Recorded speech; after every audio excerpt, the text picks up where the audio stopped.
ہمیں political parties کی popularity نظر آتی تھی. سو پی ٹی آئی کی صورتحال یہ ہے کہ وہ ریڈیوس ہو کر ان کی اس وقت پوزیشن یہ بن چکی ہے کہ ڈاکٹر کی ایکسیس دی جائے یا ملاقاتیں بحال کروا دی جائے. کہاں وہ ان کی ڈیمانڈ تھی کہ لیڈر کو رہا کیا جائے, رہائی فورس بنائیں گے. اب تو خان صاحب کی بہنیں اڈیالہ کے باہر کھڑے ہو کے پارٹی کے عہدیداروں سے شکوہ کر رہی ہوتی ہیں.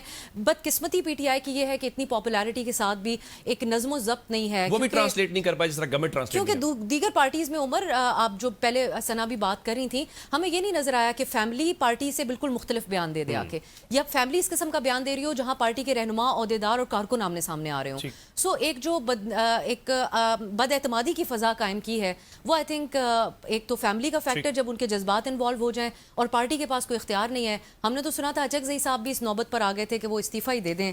سو آئی تھنک کوئی اونرشپ نہیں لینا چاہ رہا پی ٹی آئی کی فیصلہ سازی کے حوالے سے, اور کارکن کو غصہ بڑھتا جا رہا ہے. رانا صاحب جو بات کر رہے تھے بس کے باہر ہیں, یہاں بس چل رہی ہے, پتہ نہیں بس چلا کون رہا ہے, اس میں کون بیٹھا ہے, چلا کوئی راہ نہیں ہے, چلا کوئی راہ نہیں. سب کو پتہ ہے کہ چل کیسے رہی ہے, بس ایسی کوئی چیز نہیں ہے. ٹھیک ہے, ڈسکشن کو یہیں سے کنٹینیو کرتے ہیں, بڑے زبردست آرگومنٹس ہیں, لیکن ذرا ایک بریک کے بعد.